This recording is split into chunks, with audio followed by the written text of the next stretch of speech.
A Arca da Aliança era a principal representação da presença de Deus no meio de seu povo no Antigo Testamento. Mas ao longo do tempo, a Arca da Aliança sempre despertou a curiosidade das pessoas. Seja por conta de seu papel relevante na Bíblia, seja por estar envolvida em acontecimentos extraordinários, seja pelos mistérios que a cercam ou pela exclusividade que ela possuía, já que se alguém não autorizado tocasse nela acabava morrendo, a figura da Arca da Aliança se tornou muito popular. Mas muitas pessoas não conhecem o seu verdadeiro significado bíblico e acabam adotando interpretações sobre ela que nada têm a ver com a Bíblia. Mas neste vídeo você vai entender o que realmente era a Arca da Aliança e qual o seu significado correto de acordo com a Bíblia. Também vai descobrir se a Arca da Aliança possui alguma importância para nós atualmente. Então, se você ainda não se inscreveu em nosso canal, inscreva-se agora e ative todas as notificações para você não perder nenhum estudo bíblico aqui do canal. A Arca da Aliança era um baú retangular feito de madeira de acácia revestido de ouro por dentro e por fora. A Arca da Aliança media cerca de 1,10 m de comprimento por 70 centímetros de largura e altura. Em cada uma de suas extremidades inferiores havia uma argola de ouro, e nessas argolas eram inseridas varas que serviam como instrumentos para transportar a arca sobre o ombro dos levitas coatitas, a família da qual a linhagem sacerdotal foi separada para o serviço do Senhor. A tampa da arca era chamada de propiciatório. Essa tampa era feita de ouro puro e nela ficavam as figuras de 2 querubins, também de ouro batido. Esses querubins haviam sido colocados um de frente para o outro, com suas asas estendidas. E era em cima dessa tampa que o sacerdote aspergia o sangue dos animais para propiciar a ira de Deus sobre o povo. E daí vem a designação propiciatório. Na Bíblia, a Arca da Aliança também é designada por outros nomes. Ela é chamada de Arca do Concerto, ou mais literalmente Arca do Testemunho, Arca do Senhor e Arca de Deus. Essas designações se referem especialmente ao fato de que a Arca da Aliança guardava os principais símbolos da aliança entre Deus e o povo de Israel no Sinai. E nós sabemos que a Arca da Aliança foi construída por Bezalel, segundo o modelo dado por Deus a Moisés. A descrição completa da Arca da Aliança pode ser encontrada no capítulo 25 do livro de Êxodo. Mas qual era o significado e a função principal da Arca da Aliança?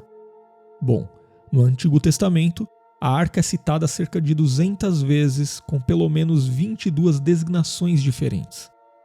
Diante disso, a Arca da Aliança parece ter servido a várias funções ao longo do tempo. Mas sem dúvida, dentre todas essas funções, 2 se destacam como sendo as principais e fundamentais para todas as outras. Em primeiro lugar, a Arca da Aliança era o símbolo da presença de Deus no meio do seu povo. Em segundo lugar, a Arca da Aliança servia como local de armazenagem para as 2 tábuas da lei, que eram os mandamentos prescritos na Aliança do Sinai. Daí vem o nome Arca do Testemunho. E a Arca da Aliança também guardava o vaso do maná e a vara de Arão. Então, partindo desses 2 conceitos básicos, ao longo da história bíblica, podemos ver a Arca da Aliança sendo considerada como representando o trono de Deus, servindo como um guia para o povo de Israel no deserto, como um tipo de paládio de guerra, tendo muita ênfase na história da conquista de Jericó e além de ter desempenhado um papel muito importante na travessia do Jordão. Portanto, a arca que foi construída no Sinai acompanhou os israelitas durante toda a peregrinação até a terra prometida. Mas no tempo dos juízes, a arca foi levada para Siló, tendo já passado por Gilgal e Betel. Ela permaneceu em Siló até ser capturada pelos filisteus. No primeiro livro de Samuel, capítulo 4, versículo 11, temos a descrição dessa captura no campo de batalha em Ebenezer. Naquela ocasião, um terrível pesar abateu os israelitas, porque com a captura da arca, a glória havia sido retirada de Israel. Por causa do pecado e da desobediência, o povo de Israel foi culpado da derrota para os filisteus e da consequente captura da Arca da Aliança. Como parte de seu juízo sobre Israel, Deus permitiu que os filisteus levassem a arca, porém isso também causou grandes problemas aos filisteus. Eles foram afligidos por terríveis calamidades e tiveram sua principal divindade, o deus Dagon, humilhado diante da arca do Senhor, numa manifestação clara do poder de Deus aos povos estrangeiros. Então, após 7 meses de pragas, os filisteus levaram a Arca da Aliança para Kiriat Jearim, onde ela permaneceu por mais de 20 anos. Quando Davi subiu ao trono, ele estabeleceu que Jerusalém seria a capital política e religiosa da nação de Israel, levando a Arca da Aliança para lá. Mas antes, a Bíblia registra a imprudência diante da Arca do Senhor. Aconteceu que os israelitas tentaram transportar a arca de uma forma não autorizada por Deus, no episódio que envolveu a morte de Uzá, um homem da família de Abinadab, onde a Arca da Aliança havia ficado anteriormente. O texto bíblico diz que Uzá segurou a arca precipitadamente e foi ferido por Deus. E esse episódio foi muito significativo e causou grande temor no próprio rei Davi, fazendo com que a arca ficasse durante 3 meses na casa de Obed-Edom. Quando finalmente a arca foi levada a Jerusalém, ela foi instalada numa tenda. Posteriormente, quando o rei Salomão construiu o templo, a arca ficou abrigada nele. E a Bíblia informa que a Arca da Aliança foi recolocada no santuário durante as reformas do rei Josias. Depois, o profeta Jeremias também profetizou sobre um tempo em que a Arca da Aliança não seria mais utilizada, pois Jerusalém deveria ser chamada de Trono de Deus. E além dessas referências, os livros históricos e proféticos do Antigo Testamento raramente se referem à arca. Mas é provável que ela tenha continuado a ser usada nas grandes festas religiosas de Jerusalém. Inclusive, alguns salmos falam de cerimônias em que provavelmente a Arca da Aliança pode ter sido utilizada. Nessas cerimônias, possivelmente a arca foi carregada na frente do povo pelos sacerdotes. Mas talvez a principal curiosidade das pessoas em relação à Arca da Aliança na atualidade tenha a ver com seu paradeiro. Sem dúvida, existe muita especulação sobre onde teria parado a Arca da Aliança. Mas apesar de muitas teorias, a grande verdade é que o paradeiro final da arca é um mistério. Muitos estudiosos defendem uma hipótese plausível de que a Arca da Aliança foi perdida durante a destruição de Jerusalém pelo exército de Nabucodonosor em cerca de 587 a.C. Então a arca pode ter sido capturada e levada para a Babilônia como um tipo de despojo de guerra. Dessa forma, ela pode ter sido mantida como troféu ou mesmo ter sido destruída pelos babilônios para extrair seu ouro. Caso os babilônios tenham mantido a Arca da Aliança preservada, essa condição pode ter mudado quando a própria Babilônia caiu diante da coalizão medo-persa.